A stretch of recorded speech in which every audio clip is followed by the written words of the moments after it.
온라인 수요 예배에 참여하신 여러분들 주님의 이름으로 사랑하고 축복합니다.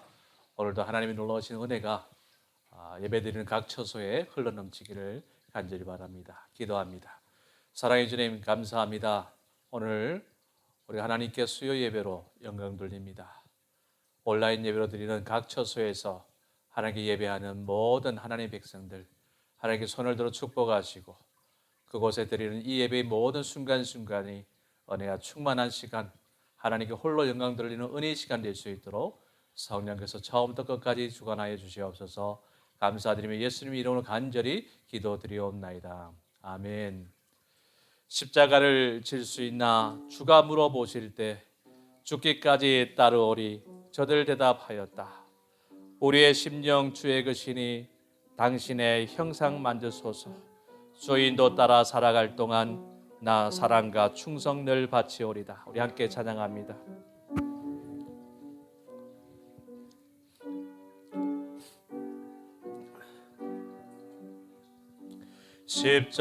십자가를 질 수 있나 주가 물어보실 때 죽기까지 따르오리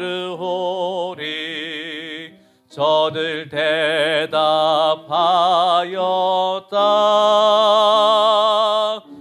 우리의 심령 주의 것이니 당신의 형상 만드소서. 주인도 따라 살아갈 동안 사랑과 충성을 바치오리다. 너는 기억하고 있나 구원받은 강도를 저가 회개하였을 때 낙원 허락받았다.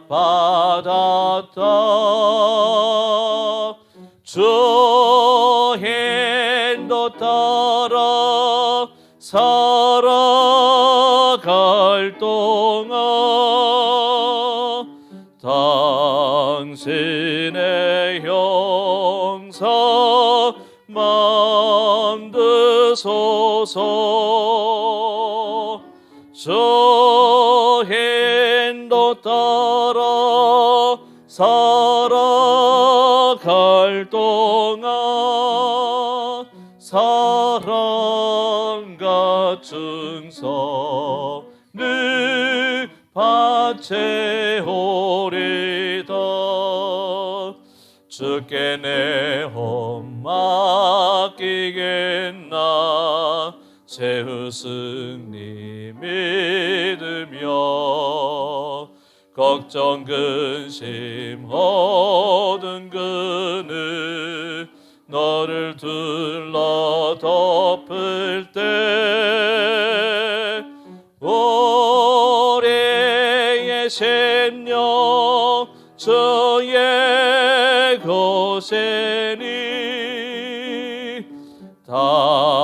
당신의 형상 만드소서.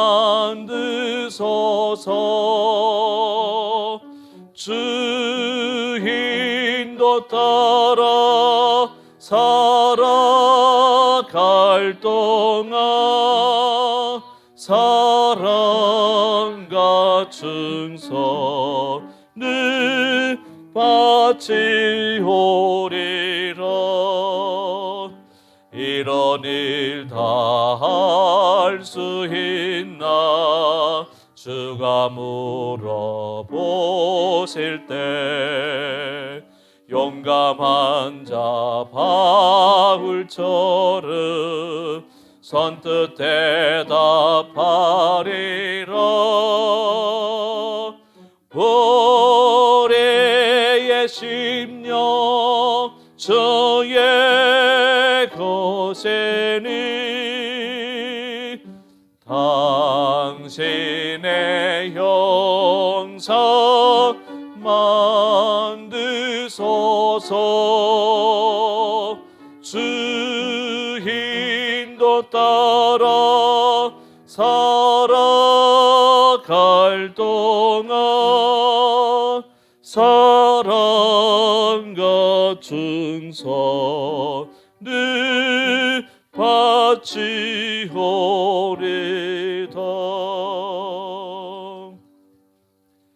지금은 엘리야 때처럼 주의 말씀이 선포되고 또 주의 종 모세의 때와 같이 언약이 성취되네. 비록 전쟁과 기근과 핍박, 환난 날이 다가와도 우리는 광야에 외치는 소리 주의 길을 예비하리.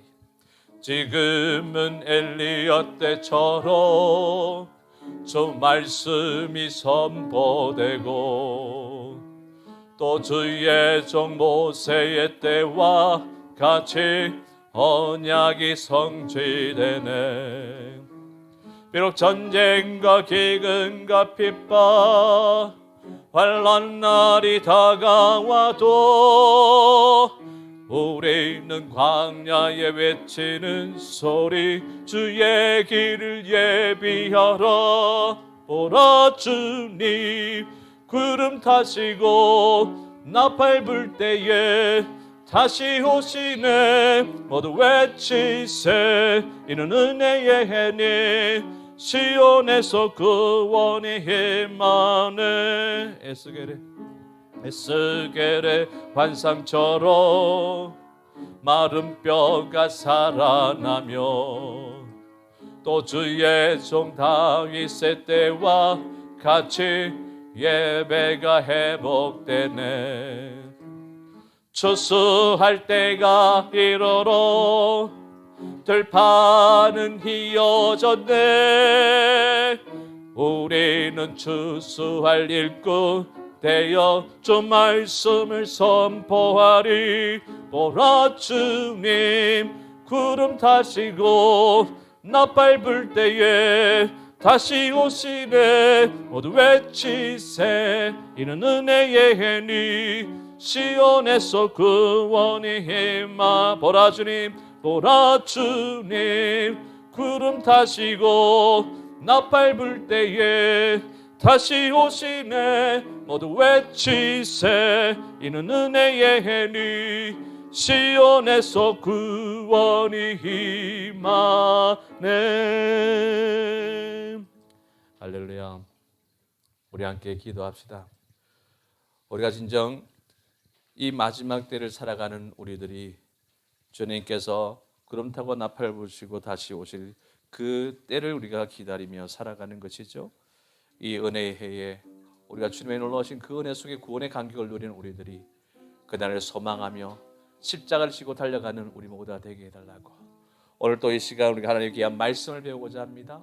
이 말씀들을 우리가 잘 이해하고 또한 도전하고 결단할 수 있는 그런 역사가 일어나게 해달라고, 하나님께 우리가 구하는 기도의 제목들이 주께 응답되는 역사가 일어나게 해달라고 이 시간 한 목소리 간절하게 기도하도록 하겠습니다.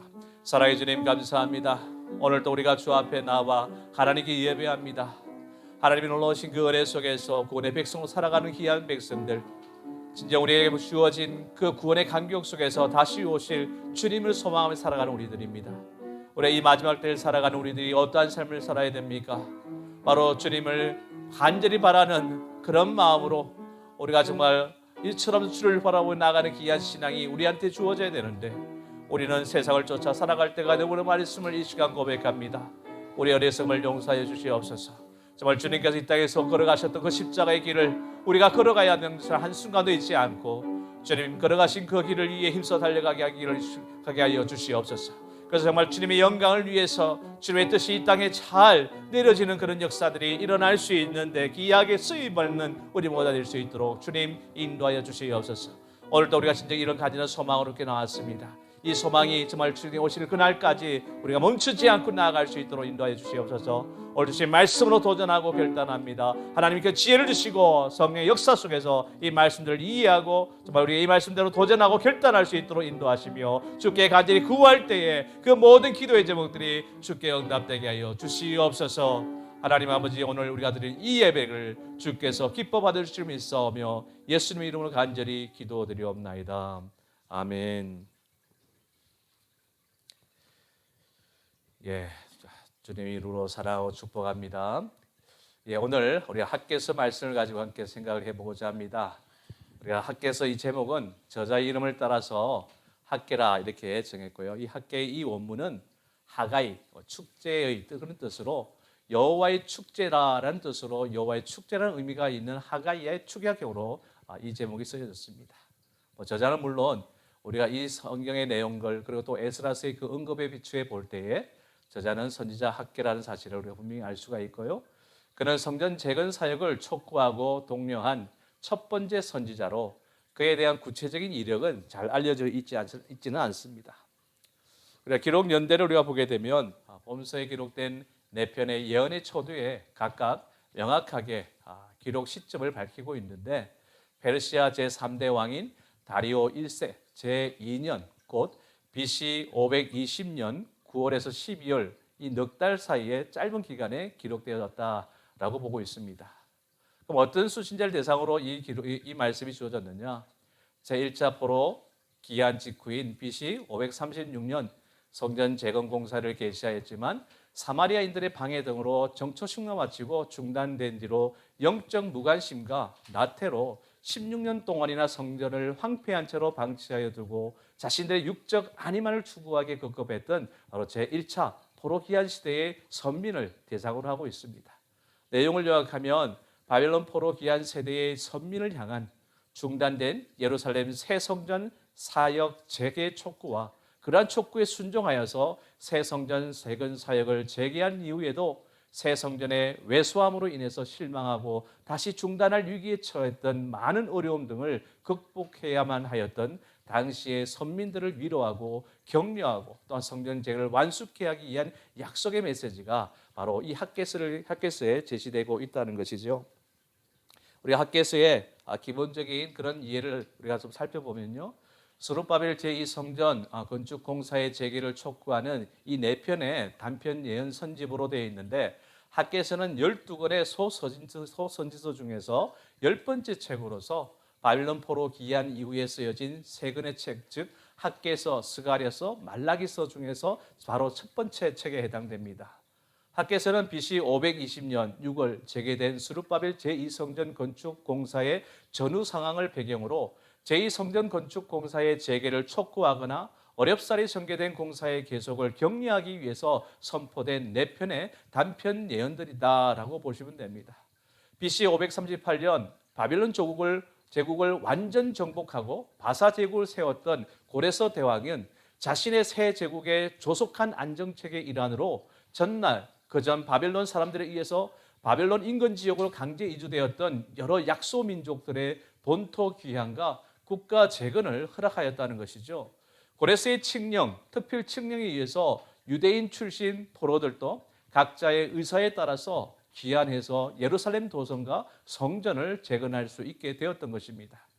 이는 남유다가 결정적으로 무너진 BC 586년에 예루살렘 함락 이전인 BC 605년에 소위 바빌론 제1차 포수 사건 때부터 실질적으로 시작된 바벨론 포수 시대가 전날 예레미야 선지자의 예언대로 70여 년 만에 종결되고 해방과 회복의 새 시대가 펼쳐진 것이었다라고 보는 거죠. 그리하여 고레서 칙령 반포 1년 뒤인 BC 537년 스룹바벨의 영도하에 약 4천 명의 유대인들이 제1차로 귀환하게 됩니다. 그리고 그 이듬해인 BC 536년 제1차 포로 귀환민들은 소위 스룹바벨 제2성전의 정초식을 감격스럽게 거행하죠. 하지만 성전 재건 공사는 이내 중단되고 말아요. BC 722년 북이스라엘 멸망 이후에 서서히 형성되었다가 BC 586년 남유다의 멸망 이후에는 팔레스틴 전 지역에 급격하게 뿌리내린 북이스라엘인들과 이방인들의 혼혈인들로서 팔레스틴 지역에서의 자신들의 세력 약화를 염려한 사마리아인들의 질시와 방해 공작이 바로 단초가 되었던 것입니다. 비단 사마리아인들의 위협뿐만 아닙니다. 그에 더해져서 거의 폐허처럼 방치되었던 예루살렘과 주변 지역을 다시 개간하고 재건하는 일 자체는 매우 지난한 매우 어려운 일이었다는 것이죠. 또한 주변 민족들의 약탈, 자연재해, 연이은 흉작 등은 포로 귀환민들의 사기와 의욕을 끄기에 충분했었죠. 거기에다가 고레스의 뒤를 이어서 바사 제국의 왕위에 오른 캄비세스 2세는 팔레스틴 지역에 무관심했어요. 그래서 고레스가 약속했던 변배나 원조조차도 중단하였을 뿐만 아니라 포로 귀환 유대인들이 주변 민족들로부터 당해야만 했던 거의 치안 부재 수준의 행포를 그대로 방치했다는 것입니다. 어쨌든 이런저런 이유로 예루살렘 성전 재건 공사는 16년 동안이나 방치되고 있었다는 것이죠.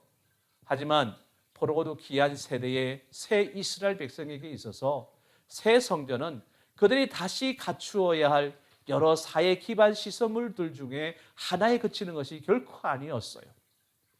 성전은 여호와 하나님의 임재를 상징하는 처소로서 여호와 하나님에 의하여 신약 시대의 예수 그리스도의 구속 사역과 관련하여 그 세부 식양까지도 우리 여호와 하나님께서 지시한 대로 그렇게 인정하신 이스라엘의 유일 중앙 성소였다는 것입니다.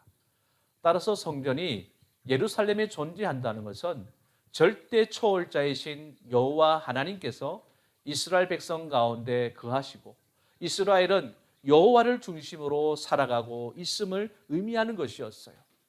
따라서 새 성전의 건립은 포로 귀한 세대가 여호와의 선민으로서의 자신들의 정체성을 온전히 회복하고 선민으로서의 새 역사를 시작하는 것을 보여주는 절대적 지표였다라고 볼 수 있다는 것입니다.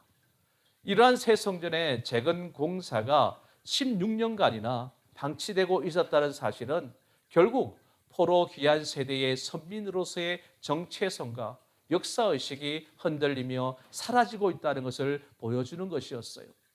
그래야 여호와께서는 BC 520년 6월 무렵 학계 선지자를 통하여 포로 귀한 신세대를 향하여 오랜 세월 중단되고 있었던 성전 재건 공사의 재개를 촉구하셨던 것입니다. 그리고 새 성전 재건 공사가 재건된 이후에도 거듭 당신의 메시지를 통해서 격려를 하셨던 것이죠.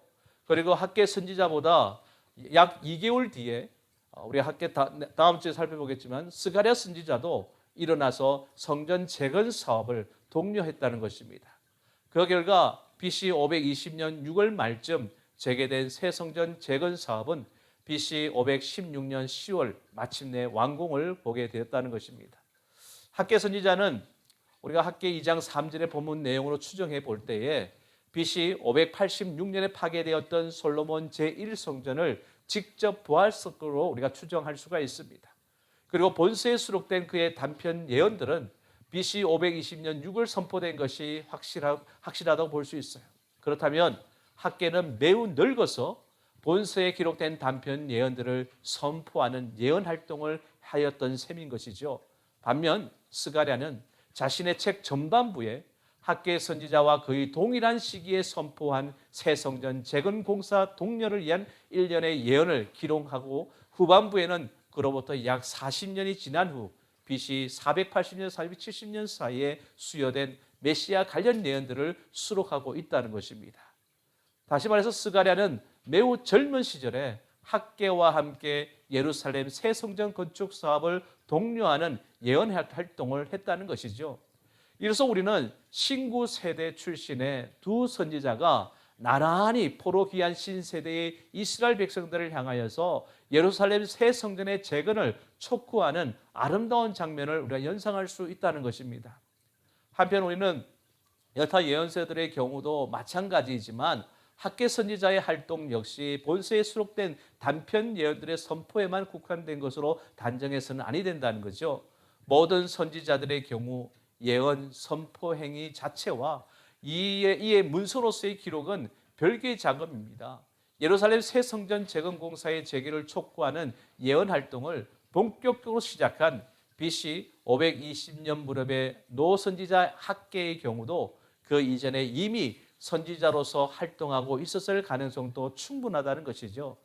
특히 우리가 시편을 보게 되면 시편 111장, 그리고 125장, 126장, 그리고 137장, 145장에서 148장 등은 학개와 스가랴의 공동 작품으로 간주되고 있는데, 이는 이들 시편들이 학개와 스가랴의 추천과 지도로 새 성전에서의 예배 찬송으로 사용되었기 때문으로 보여집니다.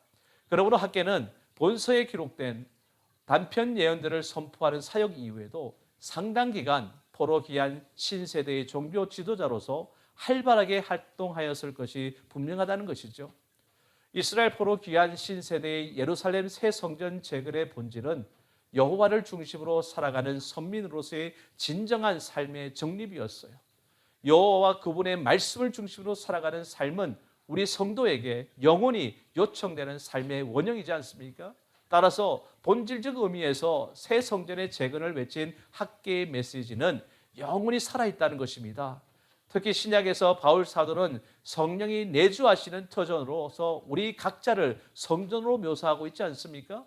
또한 그리스도 안에서 하나 되어 교회를 이룬 연합체로서의 우리에 대하여 그의 안에서 건물마다 서로 연결하여 주 안에서 성전이 되어가고 너희도 성령 안에서 하나님의 거하신 처소가 되기 위하여 그리스도 예수 안에서 함께 지어져 가느니라고 가르치고 있지 않습니까?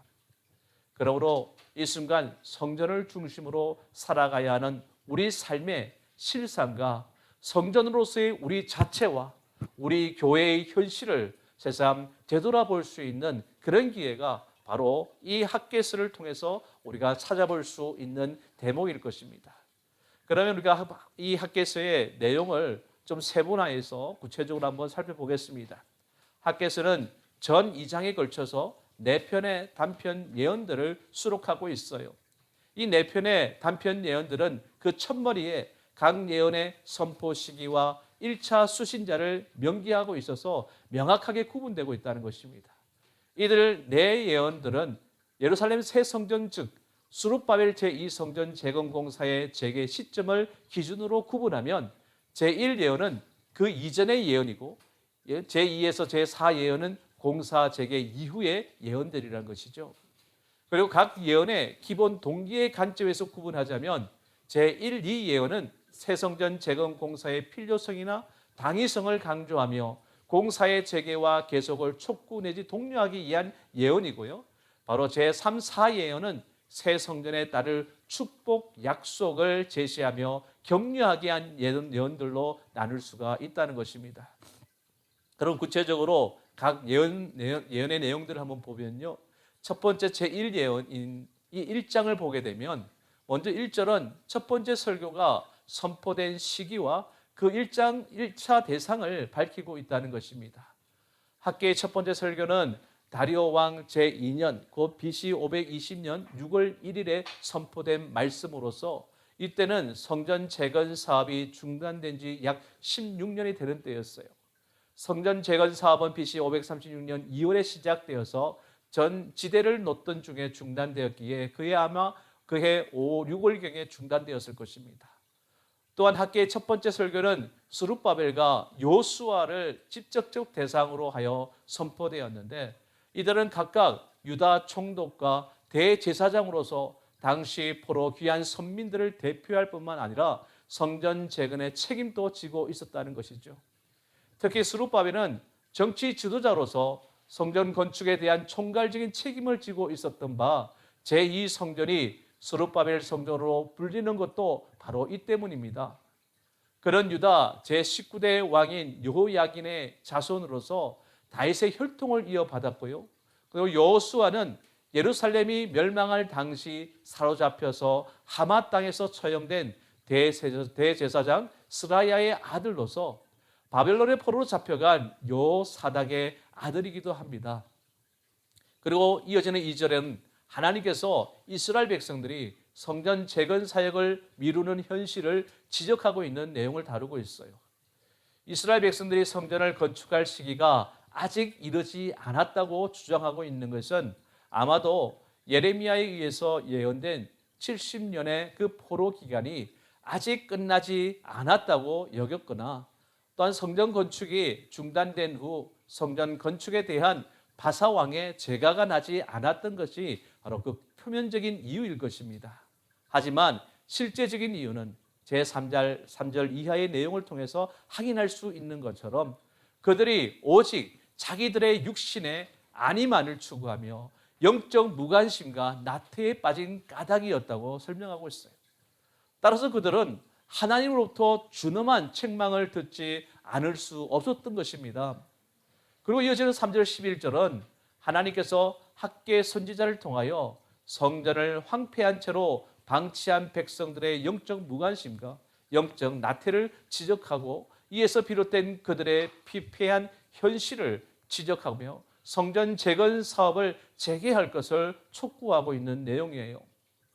즉 하나님은 성전을 황폐한 채로 버려두고 자기들은 판벽한 집, 그러니까 잘 차려지고 멋진 집에 거하는 등 오로지 자신의 육신의 안위만을 추구하기에 여념이 없었던 백성들의 영적 무관심과 나태를 책망하고, 그들의 그러한 영적 무관심과 나태가 그들에게 피폐함을 가져다 주었다는 것을 거듭 지적하고 있습니다. 그러면서 성전 재건 사업을 재개할 것을 촉구하고 있다는 것이죠.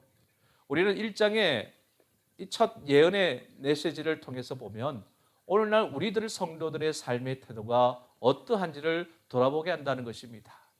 성도는 하나님을 위하여 택하심을 받고 부르심을 받은 사람들로서 마땅히 신본주의적인 삶을 살아야 하지 않습니까? 뿐만 아니라 인간이 신본주의적인 삶을 사느냐 아니면 인본주의적인 삶을 사느냐에 따라서 하나님의 축복과 저주가 결정된다는 거죠. 따라서 우리 성도들은 하나님의 백성으로서, 그리고 하나님의 축복을 누리기 위해서 인본주의적인 삶의 태도를 철저하게 경계하고 항상 하나님을 우선하여 하나님 나라와 그의 의를 구하는 신본주의적인 삶을 살아야 한다는 도전과 결단을 우리가 해야 되는 것 아니겠습니까? 인도 지역에서 선교 사역을 하던 한 선교사가 겪은 일화입니다. 어느 날 아침에 힌두교도인 한 어머니가 두 아이를 데리고 겐지스강 둑으로 가고 있었습니다. 그것은 그 아이들을 자기 신에게 제물로 바치기 위함이었어요. 한 선교사가 그것을 보게 되었으며 그 선교사는 그녀가 왜 그 강둑으로 가고 있었는지 즉각 알 수 있었던 것입니다. 그는 그녀에게 그 일을 하지 못하도록 설득하려 하였어요. 그리고 나서 그는 두 아이의 얼굴을 보았는데 한 아이는 정상적인 아이였고 다른 아이는 장님이며 불구였다는 것입니다. 그러나 그녀는 결코 자기 소신을 굽히지 않았고 선교사는 어쩔 수 없이 물러설 수밖에 없었다는 것입니다. 이후 몇 시간이 지난 후 선교사가 강으로 돌아왔을 때 그 어머니는 여전히 강둑에 서 있었어요. 그런데 예상했던 대로 한 아이는 보이지 않았습니다. 그런데 선교사가 그녀에게 가까이 갔을 때 그는 정상적인 아이가 없어졌음을 발견하게 되었던 것이죠. 그 어머니는 눈이 멀고 불구인 아이를 그녀를 위해 남겨두었던 것입니다. 선교사는 그녀에게 부인, 만일 당신이 한 아이를 포기해야 했다면 어째서 이 불구이고 눈먼 아이를 보내지 않고 정상적인 아이를 포기한 것이지요? 이렇게 묻자 그녀는 선생님, 미국에서는 어떤 신을 믿는지 모르겠습니다만 여기 인도에서는 우리의 신은 우리가 그에게 우리의 최선을 것을 드리기를 기대하신다고 알고 있습니다. 이렇게 대답했다고 합니다. 물론 이는 우상 종교를 섬기는 한 신뢰로 정말 참으로 안타까운 일이지만 우리는 이 이야기를 통해 살아계신 하나님을 섬긴다고 자부하는 우리는 하나님을 어떻게 섬기는지에 대해서 되물어 보아야 하지 않겠느냐 하는 생각을 가져봅니다. 이 교도들이 거짓 신에 불과한 우상보다도 더 값싼 헌신, 무가치하고 정성도 사랑도 결여된 것으로 하나님을 대하고 섬기는 것은 아닌지 돌아봐야 한다는 얘기입니다. 물론 앞선 일화에 제시된 것처럼 하나님은 우상 종교에 행하는 것처럼 자녀의 생명을, 목숨을 해하는 것과 같은 일은 요구하지 않습니다. 그러나 하나님은 참된 분이십니다. 가장 우선하여 최상의 것으로 경외해야 할 분이라는 것이죠. 우리가 진정 하나님을 사랑하고 경외하며 그분을 참 하나님으로 고백한다면 그분의 말씀에 순종하는 것, 그분을 경외하는 것을 최우선시하며 그분을 기쁘시게 하고자 힘쓰는 삶을 살아야 되지 않겠습니까? 저와 여러분들은 어떠한 삶을 살고 있습니까? 이어 12절, 15절의 1장의 마지막 부분을 보면 학개 선지자의 첫 번째 설교에 대한 백성들의 반응과 결과를 학개 선지자가 설명식으로 진술하고 있어요. 그런데 학개 선지자를 통한 하나님의 책망과 권고를 들은 백성들이 성전 재건 사업을 재개한 사실을 보여주고 있어요.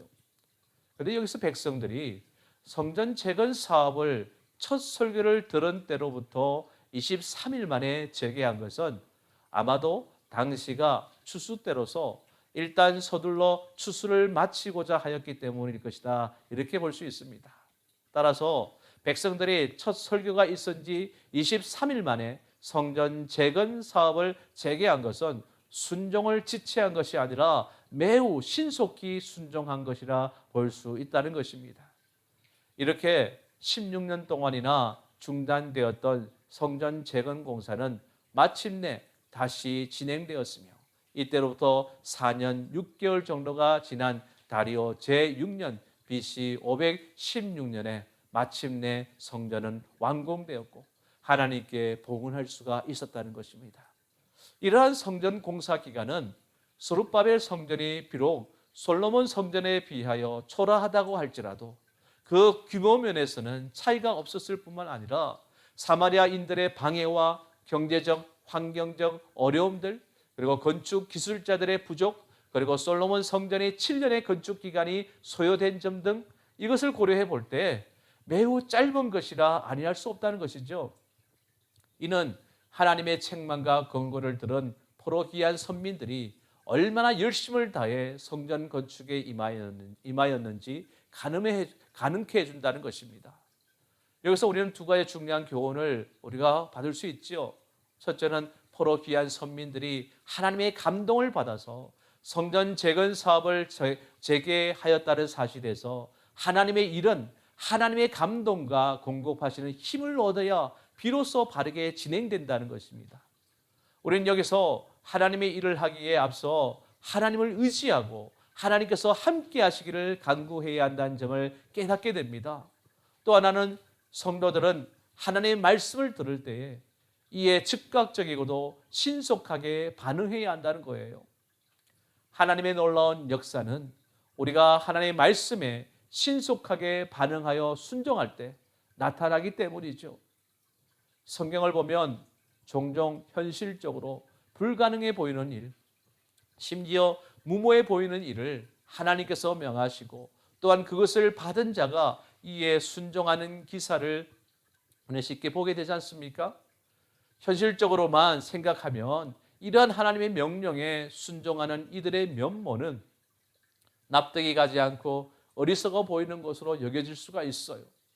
또 그들은 하나님의 명령에 대해 아무 주저함도 없이 전혀 지체치 않고 즉각적으로 행하는 것을 볼 수 있습니다. 그래서 도무지 그들이 무슨 생각이나 제대로 하고 그 명령에 따르는 것인지 의아해할 수도 있다는 것이죠. 하지만 여러분, 그들이 이처럼 하나님 명령에 순종하는 것은 그들이 무모해서도 어리석어서도 생각이 없었어도 아니라는 것입니다. 그들은 자기들이 감당해야 할 일, 맡겨진 사명이 현실적으로 얼마나 어렵고 힘겨운 것인지 자기들 스스로의 힘만으로 결코 이룰 수 없는 것임을 누구보다 잘 알고 있었다는 것이죠.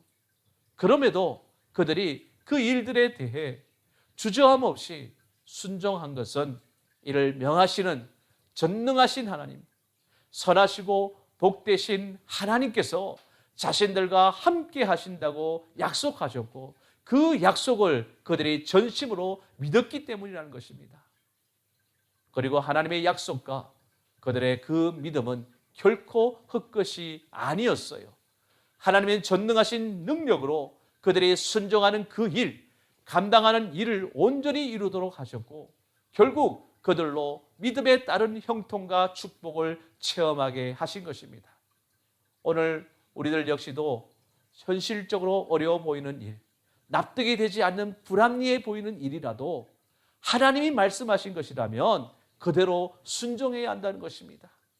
그것이 진정 형통으로 가는 길이요 축복되고 영광스러운 길임을 믿어 의심치 않는 저와 여러분들이 다 되어야 할 것입니다.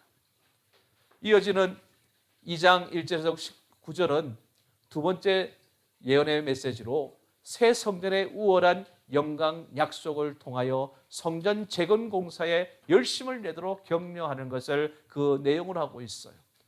두 번째 설교 역시 첫 번째 설교와 마찬가지로 백성들의 대표이자 성전 건축의 책임을 맡고 있었던 스룹바벨과 여호수아를 1차 대상으로 선포하였습니다. 그리고 설교가 선포된 시기는 다리오 제2년 7월 21일로서 이때는 첫 번째 설교가 선포된 때로부터는 1개월 21일이 지난 때이고 포로기한 선민들이 성전 재건 사업을 재개한 때로부터는 한 달이 조금 못된 때입니다. 이 두 번째 설교에서 하나님은 먼저 새 성전이 솔로몬 성전에 비하여 외형적으로 초라해 보이지만 그럼에도 불구하고 스스로 굳세게 하여 성전 건축에 임할 것을 독려하고 있다는 것입니다.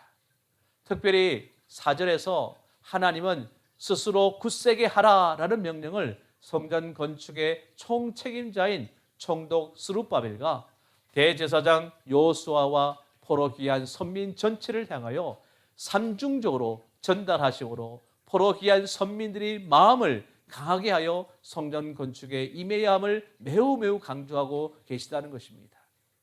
그리고 이어서 당신의 영이 이들 가운데 머물러 계심을 주지시킨과 아울러 그들이 성전 재건에 어려움이 없도록 국제 정세적으로나 경제적으로 도우시고 새 성전의 영광을 솔로몬의 성전의 영광보다 크게 하실 것임을 약속하여 그들을 위로하고 격려하고 있다는 것입니다.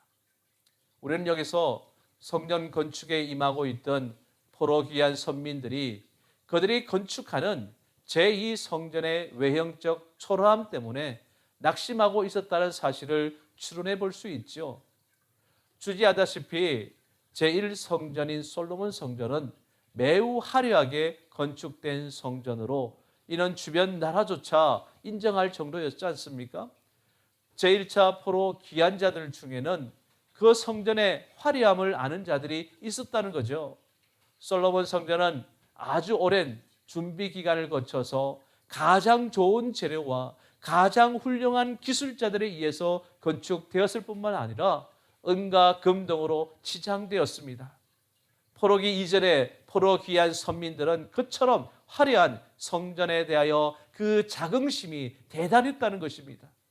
그에 비해서 제2성전은 참으로 초라하기 그지 없었던 거죠. 제2성전에는 좋은 자재도 사용되지 않았어요. 그렇다고 훌륭한 기술자도 투입되지 않았고요. 은검으로 치장되지도 않았다는 것입니다. 그러므로 제2성전을 건축하는 포로 귀한 선민들은 제1성전과는 비교조차 할 수 없을 만큼 초라한 제2성전으로 인하여 낙심하지 않을 수 없었던 것이죠. 이 외에도 포로 귀한 선민들을 낙심케 하는 요인들은 또 있었습니다. 우선 제2성전에는 하나님의 언약의 상징인 시은자가 있었던 언약궤가 없었습니다. 이는 하나님께서 제2성전에 임재하시지 않을 것이라는 불안감을 포로 귀한 선민들에게 심어주어서 그들로 낙심케 하는 주요한 요인의 하나가 되어서 여기에다가 그들을 지속적으로 위협하는 이방 세력들은 그들의 낙심의 깊이를 더하게 만들었다는 것이죠. 이에 하나님은 당신이 그들과 함께 하심을 주지시켜 주므로 그들로 마음을 강하게 하여 성전 건축 공사를 지속할 것을 독려하시면 물론 그들이 성전을 건축하는 데 어려움이 없도록 도우시는 것은 물론 비록 제2성전이 외형적으로는 초라하지만 그 성전의 영광을 제1성전의 영광보다도 크게 하실 것임을 밝혀 그들을 위로하고 격려하시어 성전 건축에 박차를 가하게 하셨다는 것입니다. 우리는 제1성전과 제2성전의 비교를 둘러싼 하나님의 약속을 통해서 교회의 영광은 그 외형의 어떠함에 있지 않음을 알게 됩니다. 그것은 다름 아닌 하나님의 임재 여부로 결정된다는 것이죠. 따라서 교회는 교회의 외형을 크게 하고 화려하게 하는데 마음 두기보다 그 가운데 하나님께서 참으로 거하실 만한 합당한 교회로 가꾸고 세우는 데 힘써야 한다는 얘기입니다. 이는 다른 한편으로 하나님의 영이신 성령이 내주하시는 하나님의 전으로서의 우리들 성도들 자신이 영광스럽게 되는 길이 어디에 있는지를 또한 일깨워주고 있다는 것이죠. 그것은 그 삶이 물질적으로 부해지거나 세속적인 성공, 곧 명예와 권력을 지는 것이 아니라 하나님의 성령으로 충만케 되며 하나님과 더불어 동행하며 하나님의 말씀에 순종하는 삶을 사는 것에 달려있다는 것입니다. 우리는 이 사실을 깨달아서 진정 성도다운 삶, 하나님의 백성으로서 합당한 삶을 삶으로 참으로 하나님 보시기에 영광스러운 면모를 갖추기에 힘쓰는 저와 여러분들이 되어야 할 것입니다.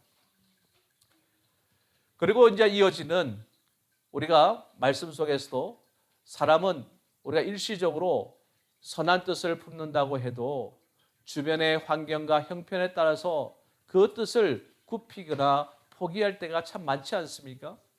이런저런 이유로 자기가 결심한 것을 포기하기도 하며 마땅히 지켜야 할 것을 단념하기도 합니다. 물론 나름 의지가 강한 자들도 있어서 본래 품었던 뜻을 단번에 포기하거나 단념하지는 않지만 그들 역시도 스스로 타협안이나 절충안과 같은 차선책을 만들다 필경에는 그 스스로 품은 계획과 뜻을 포기하고 동일한 결말에 이르는 경우들이 참 많다는 것이죠. 이러한 사람들의 면모로 인하여서 작심삼일 또는 유시무종이라는 말이 해자될 정도입니다. 즉 마음먹은 것이 3일을 가지 못하고 처음은 있지만 끝은 없다는, 다시 말해 시작한 일을 제대로 마무리조차 하지 못한다는 말이 회자되고 있다는 것입니다. 심지어 조변석계라고 하여서 아침 저녁으로 계획이나 결정한 것을 뜯어 고치는 이들도 적지 않다는 것입니다. 실로 우리가 도무지 갈피를 잡기 힘든 존재가 바로 우리 인간이라는 것입니다. 그런데 여러분, 성경을 보면 선민들이나 성도들 또한 다른 여러 사람들과 다를 바 없는 변덕스럽고 신실치 못한 면모를 지니고 있었다는 것을 보게 되죠. 그런데 그런 선민들에게 또 성도들에게 하나님께서 당신의 뜻과 계획을 알리시고 맡기신다는 것을 볼 수 있다는 것입니다. 여러분, 사람이 자기가 품은 뜻조차도 제대로 이행하지 못하면서 이처럼 하나님의 뜻을 이행하고 완수한다는 것이 가능하겠습니까? 그럼에도 불구하고 하나님께서 이를 사람들에게 맡기셨다면 이는 하나님께 뭔가 착오가 있었거나 그릇된 결정이라 할 수 있을 거예요. 하지만 여러분, 하나님께서 당신의 일을 맡기신 것은 사람들의 이런 연약함, 신실치 못함을 간과하셨기 때문이 아니라는 사실입니다. 그 일을 이루어감에 있어 당신께서 친히 함께 하시고 개입하셔서 당신의 백성들과 더불어 그 뜻을 이루실 것이기 때문에 이렇게 하신 거예요. 우리는 하나님의 일을 감당함에 있어 이 사실을 한시도 잊어서는 아니 됩니다. 그리할 때 우리는 우리의 연약함, 우리의 변덕스러움이 아닌 하나님의 능하심, 신실하심을 의지하여 범사를 행할 것이며 그 가운데 신실한 하나님의 일꾼으로 세움을 입고 하나님의 거룩한 역사의 도구로 온전히 세움을 입을 것이라는 것입니다. 이어지는 2장 10절에 19절의 세 번째 설교는 율법을 백성들에게 가르치는 임무가 있었던 제사장들을 그 1차 대상으로 하여 선포되었는데 이는 메시지의 내용이 의식적 부정규례와 관련이 있었기 때문입니다. 이러한 세 번째 설교는 성전 건축이 재개된 때로부터는 만 3개월, 그리고 두 번째 설교가 선포된 때로부터는 2달 정도가 지난 때에 선포되었어요. 그리고 이처럼 학계의 두 번째 설교와 이 세 번째 설교가 선포된 사이에는 스가랴의 첫 번째 메시지가 선포되었다는 것입니다. 스가랴 1장에 나오고 있어요. 특별히 스가랴의 첫 번째 메시지는 포로기한 선민들의 회개를 촉구하는 내용으로 되어 있는데, 이는 당시 포로기한 선민들의 영적 상태를 반영하는 것으로서 본 세 번째 설교와도 밀접한 연관이 있다는 것입니다. 주지하다시피 포로기한 선민들은 영적 무관심과 나태로 인하여서 하나님의 성전을 건축하는 일을 뒤로 미루고 있다가 학계 선지자의 첫 번째 설교를 통한 하나님의 책망과 권고를 듣고 3달 전에 성전 건축을 재개하기는 하였어요. 하지만 그들의 나태함, 부정함 등 영적 상태가 완전히 새롭게 변모한 것은 아니었습니다. 그랬기에 그들은 성전 건축을 재개한 지 한 달도 되지 못하여 실증을 느끼기도 하였을 것이고, 여러 환경적인 요인과 맞물려서 낙심하기도 하였습니다. 이에 하나님은 학계의 두 번째 설교를 통해 그들의 새 성전 공사 재개를 독려하시는 한편 스가랴 선지자를 통해서 포로 귀한 선민들의 회개를 촉구하신 것입니다. 그리고 이 두 선지자의 활약을 통해서 포로 귀한 선민들이 회개하고 자신들을 성결케 하며 성전 건축에 매진하여 바로 성전 지대를 놓기에 이르자 이제 그들의 형식주의와 부정으로 말미암아 초래되었던 이전에 피폐하였던 삶을 축복의 삶으로 전환시켜 주실 것임을 선언하신 것입니다. 실로 하나님이 인정하는 참신앙은 의식이 아니요 마음에서 우러난 진정한 경외심에 근거한 것입니다. 그것이 있을 때에 하나님과의 관계가 바르게 세워질 수 있습니다. 아울러 하나님 앞에서 이 같은 태도를 견지하고 바른 관계를 온전히 세울 때 정녕 하나님으로부터 참된 축복을 기대하고 소망하며 또 실제 맛볼 수 있게 되는 것입니다. 열매로 그 나무를 안다는 말씀이 있지 않습니까? 곧 악한 나무는 악한 열매를, 선한 나무는 선한 열매를 맺는다는 것입니다. 이는 사람과 관련해서 그 존재와 성품의 어떠함과 그에 따른 행동, 그리고 그 결과물이 어떠한지를 나타낸 것이라 할 수 있어요. 그래서 11절부터 14절에 제시된 바 선민 타락으로 인한 부정의 지적과 그들에게 새로운 삶을 살 것을 촉구하는 내용은 그들의 존재와 관련된 내용이라 할 수 있어요. 그리고 후반부라 할 수 있는 성전지대 건설을 기점으로 한 피폐와 종결과 축복의 시작을 다루는 15절, 19절은 그들의 삶과 그 결실과 관련된 내용이라 할 수 있다는 것입니다. 이전에 선민들은 부정하였고 인본주의적인 삶을 살았습니다. 그 결과는 바로 징계와 그로 말미암은 공고함, 피폐함이었어요. 그러나 하나님은 선민들로 하여금 새로운 존재로 그들 자신들을 갱신할 것을 촉구하십니다. 그 결과 바로 새 성전 공사의 재개였고 그로 말미암아 하나님은 그들 위에 복을 내리실 것이었습니다. 여러분, 우리는 이를 통해서 우리 자신들이 어떤 존재로 살아가고 있는지를 돌아봐야 합니다. 거룩하고 성결하며 신본주의적인 삶을 사는 존재로 우리 자신들을 세워야 할 것입니다. 그리고 그처럼 새롭게 빚어진 우리의 존재의 의미를 삶을 통해 규명하고 입증해야 할 것입니다. 그리할 때 실로 명실상부한 하나님의 백성으로서 굳건하게 세움을 입어 하나님이 기뻐하시는 의의 열매, 축복의 열매를 맺게 될 것입니다. 그러므로 의의 열매, 축복의 열매를 맺기 위해 하나님의 자녀된 자로서 부끄러움 없는 성결하고 거룩한 하나님 중심의 삶을 사는 저와 여러분들이 다 되시기를 주님의 이름으로 간절히 축원합니다.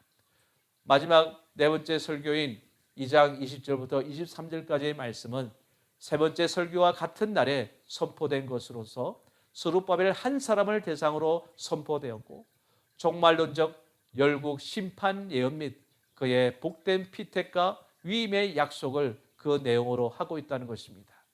여기서 하나님께서 스룹바벨 개인을 향해 이처럼 네 번째 메시지를 주신 것은 1차적으로 그가 제2성전 건축의 총책임이라는 막중한 사명을 갖고 있었기 때문으로 그 내용은 그를 격려하기 위한 것이었습니다. 그러나 보다 궁극적으로 볼 때 여기서 호명된 스룹바벨은 장차 오실 메시아를 예표하는 것으로서 종말론적인 심판과 메시아의 복된 피택 및 통치권 위임에 대하여 말씀하기 위함으로 볼 수 있습니다. 먼저 21절 21절에서 하나님은 열국을 심판하실 것을 말씀하고 있는데, 이는 당시 이스라엘의 위협적이었던 열방을 심판하여 이스라엘이 성전을 건축하는 데 장애가 없게 하시겠다는 말씀이었어요. 특별히 하나님은 여러 나라로 하여금 서로 치게 하여서 그 세력을 멸할 것이라고 말씀하셨는데, 이는 아마도 바사 제국의 내란을 염두에 두신 표현이었다는 것입니다. 바사 제국이 내란에 휘말리게 된다면 그만큼 이스라엘에 대한 바사 정부의 영향력이 감소되어서 이스라엘은 성전을 건축하는 일에 방해를 받지 않을 수 있었던 것이죠. 다음으로 23절에서 하나님은 스룹바벨을 택하여 당신의 인장으로 삼으셨음을 말씀하고 계십니다. 이는 스룹바벨을 당신의 백성의 실질적인 통치자로 삼으신다는 말씀이에요. 그를 지극히 영광스럽게 하신다는 말씀입니다. 일찍이 하나님은 에스겔을 통해서 내가 한 목자를 그들 위에 세워 먹이게 하리니 그는 내 종 다윗이라. 그가 그들을 먹이고 그들의 목자가 될지라. 이렇게 말씀하신 바 있는데, 바로 여기에서도 알 수 있듯이 이 예언은 궁극적으로는 스룹바벨이 예표하고 있는 예수 그리스도를 통해 성취될 예언이나 1차적으로는 본문의 하나님의 말씀을 통하여 스룹바벨에게서 성취되었다라고 할 수 있다는 것입니다. 우리는 여기서 하나님은 당신의 일을 위하여 세우신 당신의 종에게는 그 일을 감당할 수 있는 힘과 능력도 함께 주시는 것은 물론 친히 그를 도우신다는 것을 깨닫게 됩니다. 따라서 하나님의 부르심을 받고 하나님의 일에 임하는 사람들은 모든 염려를 하나님께 맡기고 두려움 없이 하나님의 일에 충성으로 매진해야 한다는 얘기입니다. 우리는 여기서 스룹바벨이 특별히 부각되어지는 것을 보게 되죠. 그는 우리가 지금껏 다른 것을 통해 확인되는 것처럼 세속적인 과정에서 보면 대단한 인물도 또한 특별한 일을 이룬 것도 아닙니다. 그러나 하나님은 그에게 열국 심판이란 원대하고도 궁극적인 계시를 펼쳐 보이시고 또 그를 하나님 자신이 축복하심으로 피택하셨고 그에게 당신의 거룩한 통치를 위임하신다는 말씀까지 주셨다는 것입니다. 이러한 말씀은 하나님의 역사가 어떻게 이루어지는지 그 역사에 쓰임받는 사람들 한 사람 한 사람이 얼마나 소중한 존재인지를 일깨워주는 것이라 할 수 있다는 것이죠. 여러분, 하나님께서는 당신의 뜻과 계획을 펼치시고 이루실 때 다수의 공동체를 통해 일하시기도 하지만 대개 한 개인 개인을 부르시고 그를 특별히 들어 사용하십니다. 그는 세상의 시각으로 볼 때 유명하시거나 대단한 사람이 아닐 수도 있어요. 그리고 그의 모두가 허물과 연약함, 약점으로 둘러싸여 있는 자들입니다. 그러나 하나님은 그것을 분명히 아심에도 그를 들어 사용하신다는 것이죠. 그리고 당신만을 의지하게 하며 오직 당신의 뜻을 따라 행하도록 하여 당신의 뜻을 이루게 하신다는 것입니다. 과거 선민의 뿌리를 세우고 줄기를 곧게 자라게 하는데 믿음의 조상들 아브람, 이삭, 야곱, 요셉 등이 사용되었고 선민을 구하는데 모세를 사용하셨고 선민의 나라를 영광스럽게 하는 데에는 솔로몬을 또한 선민의 나라를 재건하고 거룩한 공동체를 사용하는 데는 바로 오늘 스룹바벨을 각각 사용하셨다는 것입니다. 과거 이들 믿음의 사람들을 사용하신 하나님은 오늘 저와 여러분들 우리들을 또한 개별적으로 사용하십니다. 교회를 든든히 세우고 하나님의 복음을 전하여 하나님 나라를 세우는 일에 하나님의 원대하고도 영광스러운 구속 역사를 개성하도록 하는 일에 사용하신다는 것이죠.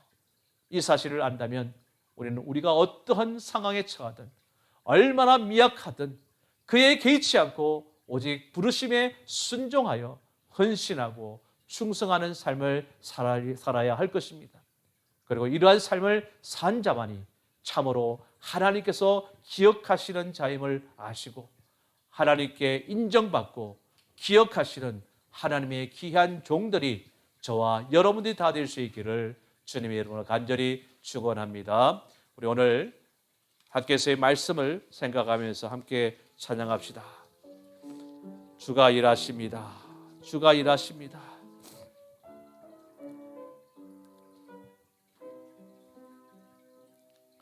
날이 저물어 갈 때 빈들에서 걸을 때 그때가 하나님의 때 내 힘으로 안 될 때 빈손으로 걸을 때 내가 고백해 여호와 이래 주가 일하시네 주가 일하시네 주께 아끼지 않는 자에게 주가 일하시네 주가 일하시네 신뢰하며 걷는 자에게 우리 모인 이곳에 주님 함께 계시네 누리네 아버지 은혜 적은 떡과 물고기 내 모든 걸 드릴 때 모두 고백해 여호와 이래 주가 일하시네 주가 일하시네 주께 아끼지 않는 자에게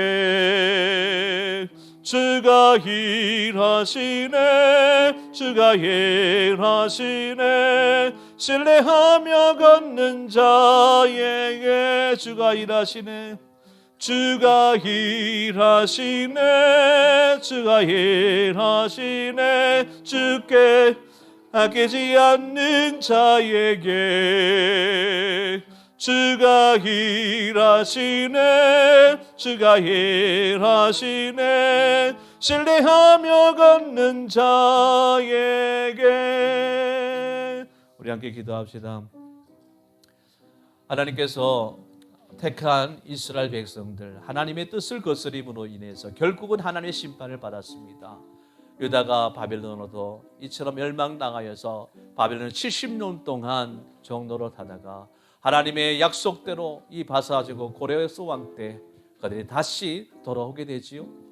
이처럼 그들이 먼저 돌아와 했던 일이 무엇이었습니까? 바로 제2성전 건설을 한 것입니다. 그런데 이 성전 건설을 하기 위해서 시도는 했지만 또한 여러 가지 주변 경제적인 상황이 어려워서 16년 동안 방치되고 중단되었던 이 사역을 하나님께서 학계 선지자를 세워서 그들에게 이 성전 재건을 다시 재개하게끔 하셨던 것입니다. 이처럼 하나님께서 이 일을 하게 하신 것, 그것은 정말 하나님이 함께 하심을 그들이 온전히 믿고 동행하며 살아간다면 주변의 상황과 환경들이 전혀 부담되지 않고 어렵지 않다는 것이지요. 우리가 자격이 있어서 우리가 할 수 있는 능력이 있어서 그렇지 않습니다. 그럼에도 불구하고 우리를 사용해서 주님이 주신 사명을 감당하게 하신 것입니다. 그런데 우리는 우리 자신의 유익만을 쫓는 것입니다. 하나님의 중심에 하나님의 뜻을 헤아려서 그분의 뜻대로 순종하는 것보다 내 뜻대로 인본주의적 삶을 살았던 것이 우리의 모습이며 이스라엘의 모습이었던 것이지요. 여기서 하나님께서 강하게 그들을 책망하셨습니다. 우리들 향해 책망하고 계신 우리 하나님, 이제 우리 하나님 말씀에 순종하며 하나님 중심적으로 살겠습니다. 나는 할 수 없는 그런 능력 없는 종이지만 하나님께서 일하시기에 모든 것을 내가 감당할 수 있습니다. 이렇게 고백하며 우리 앞으로의 모든 삶을 하나님께 온전히 드리는 그런 귀한 하나님의 종들이 되게 해달라고 이 시간 한 목소리 간절하게 기도하도록 하겠습니다. 사랑해 주님 감사합니다. 저희는 참 부족합니다. 연약합니다. 그럼에도 불구하고 우리 하나님께서 우리를 사랑하셨습니다. 진정 하나님 복된 자녀로 정말 구원의 백성으로 삼아주셨습니다. 그럼에도 불구하고 우리의 삶은 진정 하나님 중심의 그런 삶을 살지 못합니다. 인본주의적 삶을 살 때가 얼마나 많습니까? 이스라엘 백성들이 그처럼 하나님의 양 백성으로 선민의 백성으로 그렇게 부르심을 받고 축복의 축복을 받았음에도 불구하고 끝끝내 하나님 중심대로 살지 못하였어요. 그래서 지금 하나님의 심판을 당할 수밖에 없었습니다. 그럼에도 불구하고 하나님께서 국리 여겨서 그들을 또한 70년을 위해 회복시켜 주셨지 않았습니까? 그럼에도 불구하고 하나님 중심 하나님이 그만 그하시는 그 이 성전이 건축에 있었어도 이처럼 수분의 그런 상황과 환경에 이들려서 10년 동안 그들은 숨난할 수밖에 없었던 것입니다. 우리가 이 땅을 살아갈 때 하나님 일을 감당할 때 우리에게 조그만 이런 힘들고 어려운 일이 있다고 해서 우리가 주의 일을 바라보고 나가는 것을 우리가 중단하는 그런 어리석은 삶의 우리의 모습을 돌아보는 것 같습니다. 아버지 우리의 어리석음을 용서해 주시고 연약함을 용서해 주시옵소서. 그럼에도 불구하고 하나님께서 우리에게 강력하게 굳세게 세라고 말씀하셨습니다. 우리가 정말 믿음 안에 굳게 서기를 원합니다. 전능하신 능력의 하나님 붙들고 그분을 붙들고 강할 때 하나님께 모든 것이 일하시며 하나님께 모든 것을 성취하시는 것을 온전히 믿고 의리함으로 하나님 예비하신 놀라우신 그런 축복의 역사를 받아들이는 우리보다 될 수 있도록 주님 인도하여 주시옵소서. 우리의 어리석음을 용서하시고 우리의 연약함을 용서하시고 우리의 믿음 없음을 용서하시고 우리가 이렇게 학교에서의 말씀을 통해서 다시 한번 새 힘을 얻고 새 믿음을 얻고 주신 귀한 말씀에 순종한 결단에 나아갈 수 있는 우리보다 될 수 있도록 주여 인도하여 주시옵소서. 한번 더 기도합니다. 우리 교회를 위해서 기도합시다. 정말 믿음의 귀한 공동체입니다. 정말 주의 공동체가 말씀과 성령 충만함으로 하나님이 놀라우신 그런 역사를 드리는 귀한 재단 되게 해달라고 기도합시다. 이 땅에 선한 영향력을 끼칠 수 있는 그런 능력의 교회가 될 수 있도록 기도합시다. 정말 깨어서 기도하는 귀한 공동체, 주님의 참된 제도로 잘 훈련되어지고 복음 전파의 귀한 삶을 끝까지 감당하는 공동체 될 수 있도록 기도합시다. 하루속히 코로나 시국이 종식되어져서 우리가 하나님께 예배당에 예배할 수 있는 그런 시간이 하루속히 돌아올 수 있도록 기도합시다. 그리고 우리 성도를 기도합니다. 육신이 연약하여 연약한 자들이 있습니다. 아버지 하나님 그들을 위해서 기도하시고요. 우리 믿지 않는 가정 식구들, 우리 자녀들, 또 우리의 또한 죄악과 비즈니스를 위해서, 또 우리 비자식 문영립 문제를 위해서, 또 결혼 미래 장래 문제를 위해서, 또한 대한민국 호주를 위해서, 또한 이처럼 코로나의 어려운 그런 시국을 위해서 우리가 기도하는 기도 제목들, 이 모든 기도 제목들이 이 시간 우리에게 증거하며 저희 응답되게 해달라고 한번 하나님께 간절하게 기도하도록 하겠습니다. 사랑해 주님 감사합니다. 주님의 몸된 교회를 그것을 세워서 신기한 삶을 감당하시 우리 하나님 참으로 감사와 영광을 돌립니다. 주님의 몸된 제단이 하나님의 영광을 위해서 기에 쓰임받기를 원합니다. 주의 피값으로 사신 귀한 공동체입니다. 주님의 사랑으로 그릇참 귀한 공동체 될 줄을 인도하여 주시옵소서. 주님의 귀한 사명을 끝까지 감당하는 귀한 공동체가 되기를 원합니다. 이 땅에 믹스의 역할을 감당하는 귀한 공동체 될 수 있도록 주여 인도하여 주시옵소서. 믿지 않는 그 영혼들을 위해서 우리가 정말 사랑으로 그들을 품고 그 영혼들의 몸을 증거하는 귀한 사명을 끝까지 감당하여 주시옵소서. 우리가 늘 성도를 자라게 해주시옵소서. 영적 아이가 되지 않도록 하시고 영적으로 풍성한 영적 군대가 될 수 있도록 저희 3대째 훈련되어 양육되는 절심절 나갈 수 있도록 인도하여 주시옵고 주의 귀한 사명을 그 지경을 넘어서 세계를 향해 끝까지 몸을 증거하는 귀한 사명을 감당하게 하여 주시옵소서. 이 일을 감당하기에 우리 모든 성도들이 주 안에서 하나 되어서 이 땅에서만 선한 영향을 끼치는 귀한 재단 될 수 있도록 주님 인도하여 주시옵고 어떠한 주의 일을 감당할 때 부족함이 없도록 풍성하게 채워주는 역사에 날 수 있도록 인도하여 주시옵소서. 그러나 인해서 우리가 함께 예배할 수 없는 그런 안타까운 속에 있습니다. 하나님 하루속에 해결해 주시고 우리가 정말 하나님 앞에 나와 예배할 수 있는 역사들이 하루속에 들어올 수 있도록 주님 인도하여 주시옵소서. 우리 성도를 주께 엎드려 기다리고 기도하고 있습니다. 육신이 약한 모든 자를 주께 강하게 붙들어 기다려 주시옵소서. 우리 가족 식구들 중에 이런 자들이 있습니다. 주님 불쌍히 주셔서 주님 능력 오른손으로 안수하시고 그 벽에 모든 그런 들이 말끔히 씻어지는 역사가 일어나게 하여 주시옵소서. 아버지 우리 믿지 않는 가족 식구들 기도합니다. 그 영혼들 하루속에 들어올 수 있도록 하시고 모든 가족이 믿음으로 사랑으로 하나님은 축복된 가정 될 수 있도록 주여 인도하여 주시옵소서. 아버지 우리 자녀들이 믿음을 신뢰하지 않는 다음에 스들이 꽂히는 영적 사회적 그장들이 다 될 수 있도록 주님 인도하여 주시옵고 아버지 우리 미래 장래 모든 문제 하나님 영광을 돌리 귀한 삶 될 수 있도록 우리의 사업과 우리의 비즈니스 함께 축복하시고 이 어려운 시국에도 물질로 고통당하는 일을 없도록 경제도 힘들지 않도록 하나님 풍성하게 채워주시옵소서. 비자식 몸들 기도합니다. 하나님 그들에게 모든 시부분을 해결해 주시고 영적을 해가시며 영주하시는 기한이 열려줄 수 있도록 주여 인도하시며 대한민국 호주를 기도할 모든 기도를 통해서 이 나라가 하나님 영광을 위해서 기수에 만난 귀한 날에 달릴 수 있도록 주여 인도하여 주시옵고 우리가 간절히 구하는 모든 기도의 점부터 주의 뜻을 응답하여 주시옵소서. 사랑해 주님 감사합니다. 오늘 또 하나님의 놀라우신 그 은혜가 흘러넘치는 우리 모두가 되기를 원합니다. 우리가 구한 모든 기도의 제목들 또한 말 못할 사정 기도하는 기도의 모든 제목들, 이 모든 것을 아시는 우리 주님, 우리가 이 기도를 드린 이 모든 기도의 제목들이 주의 뜻과 응답되는 역사가 일어나게 하여 주시옵소서. 감사드리며 예수님 이름으로 간절히 기도드리옵나이다. 아멘. 하늘에 계신 우리 아버지여, 이름이 거룩히 여김을 받으시오며 나라의 임하오시며 뜻이 하늘에서 이룬 것 같이 땅에서도 이루어지이다. 오늘날 우리에게 일용할 양식을 주옵시고 우리가 우리에게 죄 지은 자를 사하여 준 것 같이 우리 죄를 사하여 주옵시고 우리를 시험에 들게 하지 마옵시고 다만 악에서 구하옵소서. 대개 나라와 근세와 영광이 아버지께 영원히 있사옵나이다. 아멘. 예, 오늘 수요예배 마쳤습니다. 오늘 밤도 평안한 밤 되시고 또한 내일 하루도 주님의 영광을 위해 살아가는 저와 여러분들 되시고 또한 주일 온라인 예배로 다시 만나도록 하겠습니다. 주님의 이름으로 사랑하고 축복합니다. 감사합니다.